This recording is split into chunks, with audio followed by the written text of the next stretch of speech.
Examination से related है।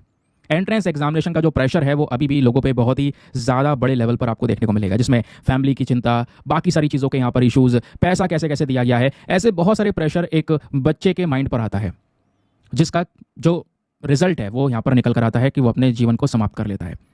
अब सवाल यह है, ये जो यंग पीपल हैं ये अपने जीवन समाप्त क्यों कर रहे हैं? हमें इसके ऊपर अटेंशन देने की ज़रूरत है। हम इस केस को छोटा समझ रहे हैं, लेकिन अगर हम कुछ नहीं करेंगे दोस्तों तो हमारे यंग पीपल, जो नौजवान लोग हैं, वो इस तरीके से धीरे धीरे खत्म होते चले जाएंगे। और ये कोई हाल ही का ट्रेंड नहीं है, लंबे समय से चीज़ें चल रही हैं। हमारे यंग पीपल के लिए कुछ चीज़ें करने की ज़रूरत है ताकि वो इस प्रकार का ड्रास्टिक स्टेप उठाने से बचें। अब दोस्तों ये जो स्टेप उठा रहे हैं उसके पीछे का रीज़न ये है कि आज के समय के जो कोचिंग इंस्टीट्यूशंस है वो कितना ज़्यादा प्रेशर बना रहे हैं। ज़्यादातर एग्जामिनेशन में क्या रहा है, एनसीईआरटी और सीबीएसई के सिलेबस के बेसिस पर एंट्रेंस एग्जामिनेशन हो रहे हैं, मेडिसिन के, प्रोफेशनल कोर्स के और भी वगैरह वगैरह कोर्स के। लेकिन जिस तरीके से कोचिंग का चलन बढ़ा है पिछले कुछ समय पे, लोगों में एक डर पैदा हो गया है, कंपटीशन का लेवल इंक्रीज हो गया है जो पहले नहीं हुआ करता था। पिछले कुछ समय से कोचिंग्स इस तरीके से यहाँ पर इंक्रीज हुई है दोस्तों, उनके एडवर्टीजमेंट्स आपको जगह जगह देखने को मिल जाएंगे। हर एक कॉम्पिटेटिव एग्जामिनेशन के लिए 500 हजार कोचिंग सेंटर्स खुल चुके हैं सब जगह पर। दिल्ली में लोग जा रहे हैं तैयारी करने के लिए, अपनी सारी चीज़ें यहाँ पर घर पे छोड़ छाड़ के। काफ़ी सारे केसेस में लोग अपनी जो प्रॉपर्टी है वो यहाँ पर सेल कर रहे हैं, जो पैसा है उससे यहाँ पर तैयारी करने जा रहे हैं। रिजल्ट पता नहीं है क्या होने वाला है, बस ये है कि हाँ मेहनत करेंगे, ठीक है। तो इस प्रकार की चीज़ें हो रही हैं।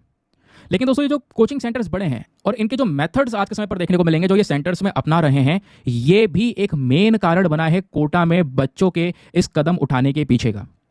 क्यों? क्योंकि कोचिंग सेंटर क्या कर रहे हैं, बीच बीच में टेस्ट अप्लाई कर लेते हैं। काफ़ी सारे कोचिंग सेंटर क्या कर रहे हैं, भैया उनको तो रिजल्ट चाहिए, किसी चीज़ से मतलब है, प्रॉफिट से मतलब है। वो प्रॉफिट कैसे बनेगा, जब बढ़िया रिजल्ट देंगे। और रिजल्ट देने के लिए वो कोचिंग में क्या करते हैं, स्टार्टिंग से बच्चे छांटने शुरू कर देते हैं। कुछ समय के लिए पढ़ाया, एक टेस्ट रख दिया, उस टेस्ट में देखा जो बच्चे आगे हैं उनको उठाकर एक दूसरे क्लासिक वाले बैच में डाल दिया, बाकी को ऐसे ही दूसरे बैच में रखा रहा कि भाई उस पर यहाँ पर ज़्यादा ध्यान नहीं देंगे, उसमें नॉर्मल टीचर भेज देंगे, और जिस बच्चे ने बढ़िया किया है उसके लिए एक्सपर्ट टीचर भेजेंगे और बढ़िया करेंगे और उसको फैसिलिटीज प्रोवाइड करवाएंगे। फिर क्या हुआ, इन बच्चों को इकट्ठा कर लिया था, अब क्या हुआ, यहाँ पर भी एक टेस्ट दिलवा दिया, इसमें से भी क्रीम इन्होंने छाट लिया ऊपर। अब यहाँ पर ये जो छाटे बच्चे, इनके लिए और एक्सपर्टीज को भेजा गया, हर एक फैसिलिटी अपनी साइड से प्रोवाइड कराएं, भाई आपका रहना खाना सब कुछ हम करेंगे, बस खाली मेहनत करके रिजल्ट ले आना, और रिजल्ट लाके बोल देना यहाँ से हमने पढ़ाई की है। तो बस ऐसे दोस्तों बीच बीच में टेस्ट लिया जा रहा है। और इन बच्चों को पता है जो कोचिंग में पढ़ रहे हैं कि भैया ये टेस्ट का मतलब क्या हो गया, भाई ऑलरेडी जो टॉपर आने वाला है वो छट चुका है, हम तो पीछे रह गए। तो बच्चे का डिमोटिवेशन यहीं से शुरू हो गया ना। तो कई सारे ऐसे स्टेप उठाए जा रहे हैं कोचिंग सेंटर के माध्यम से। क्या है, बस रिजल्ट अपनी साइड से निकाल के देना, चाहे बाकी कुछ भी होता रहे। भाई रिजल्ट दे देंगे और बाकी जो 4-5 बच्चे जो उन्होंने चुने हैं उनका रिजल्ट निकाल देंगे, मान लो आ गया वो टॉपर, अब उनका सब जगह प्रचार कर देंगे कि भाई आओ हमारे पास में, हमने यहाँ पर रिजल्ट निकाला है। लेकिन क्या चला है इंडस्ट्री में, ये बच्चे को या बच्चे के पेरेंट्स को नहीं पता है। वही स्टार्टिंग में बच्चा क्या करेगा, वो सोचेगा यार हाँ यहाँ से रिजल्ट आया, यार टॉपर यहाँ से निकला है, उसने भी बताया यहाँ से पढ़ा है, उसकी शीट्स वगैरह सब कुछ यहाँ पर दिख रही हैं, उसी कोचिंग से पढ़ाई की है, हमें भी एडमिशन लेना चाहिए। पेरेंट्स भी सोचते हैं यार ठीक है बच्चा पढ़ेगा, उसके लिए यहाँ पर अपनी प्रॉपर्टीज वगैरह सेल कर दे रहे हैं। बहुत सारे ऐसे केसेस यहाँ पर नजर आए दोस्तों। तो ऐसे सिचुएशन को भी कंट्रोल करना जरूरी है, यहाँ पे रिस्ट्रिक्शंस लगनी काफ़ी ज़्यादा ज़रूरी है। तो ये भी एक मेन रीज़न हमको नजर आया। हो क्या रहा है, जो बच्चे दिल्ली में या कोटा में पढ़ाई कर रहे हैं, वो उनका शेड्यूल अगर आप देखोगे 10-10 घंटे पढ़ाई करना है ना, मशीन बन चुके हैं, सोशल स्किल नहीं है, कम्युनिकेशन करने का तरीका भी नहीं पता है, बाहर कैसे यहाँ पर मिलना है, कैसे बातचीत करनी है, बस क्या है घर में वही रट्टा मारना, पढ़ना और यहाँ पर उन क्वेश्चन को सॉल्व करना। ठीक है, राइटर बोलते हैं कई सारी सिचुएशन मैंने अपने सामने देखी है, क्लास 10 का बच्चा या उससे भी अंडर का, यहाँ पर उनका जो जीवन है वो बिल्कुल बेकार सा कर दिया गया है। जो चाइल्डहुड है जहाँ पे वो बहुत कुछ सीखता, लेकिन उनको एंट्रेंस एग्जामिनेशन के लिए प्रिपरेशन के पीछे पूरी तरह से उनकी लाइफ डैमेज की जा रही है। और ये कोचिंग सेंटर उनको ज़ॉम्बी बना देते हैं कि 10-10 घंटे पढ़ो। लोग बच्चे में डर पैदा होता है, हाँ यार मेरा बराबर वाला 10 घंटा पढ़ रहा है, मैं 11 घंटा पढ़ूंगा। फिर फैमिली का प्रेशर और वगैरह वगैरह प्रेशर्स पढ़ने लगते हैं, वहीं से डिमोटिवेशन स्टार्ट होने लगता है, वहीं से फिर डिप्रेस होने लगता है इंसान। वही चीज़ राइटर एक्सप्लेन कर रहे हैं। तो यहाँ पर एक सुधार की ज़रूरत है। क्या बच्चे की जो एबिलिटीज़ हैं वो केवल उसके मार्क्स पर डिपेंड करती हैं? क्योंकि दोस्तों चीज़ें तो यही हो रही है ना आजकल, जैसे CUT पता है ना, common university entrance test, CUET वाला जो कॉन्सेप्ट है ये लेकर आ गया कि भैया अगर आप अंडर ग्रेजुएशन के लिए या पोस्ट ग्रेजुएशन के कोर्सेज के लिए जाते हो बड़े यूनिवर्सिटीज़ के अंदर में, तो आपको CUET का एग्जाम देना होगा। अब दिल्ली यूनिवर्सिटी ने दोस्तों इस CUET को अडॉप्ट कर लिया। भैया आप ये जब एग्जाम निकालोगे तभी ये एक एंट्रेंस हो गया, एग्जाम निकालोगे तभी आपका ग्रेजुएशन में एडमिशन होगा, तब आप ग्रेजुएशन कर पाओगे। तो जो पहले 12th के मार्क्स के ऊपर लोग फोकस कर रहे थे वो 12th के मार्क्स बेकार हो गए। 12th के मार्क्स के बेसिस पर ही तो पहले एडमिशन्स हो रहे थे। तो दोस्तों उसका क्या हुआ, ये भी तो एक प्रॉब्लम वाली बात है ना। फिर 12th की डिग्री का क्या करना है, कुछ नहीं करना। राइटर बोलते हैं ऐसे बहुत सारे पेरेंट्स को मैंने देखा है ना, जहाँ पे वो आप देख पाओगे काफ़ी सारे एडवर्टीजमेंट्स को देखते हुए काफ़ी ज़्यादा कह सकते हो कि अट्रैक्ट हो जाते हैं कि हाँ यार यहाँ से बच्चे को पढ़ाते हैं सही रहेगा, उसके लाइफ सेटल हो जाएगी। पेरेंट्स तो अच्छा ही सोच रहे हैं, लेकिन अंदर क्या चल रहा है वो नहीं पता उन्हें। तो इसलिए वो अक्सर क्या करते हैं, लोन वगैरह ले लेते हैं क्योंकि वो अफोर्ड नहीं कर पा रहे हैं चीज़ों को, लोन लेके यहाँ पे उसको बच्चे को पढ़ा रहे हैं। तो दोस्तों ये चीज़ें ज़्यादा इफेक्टिव नहीं है।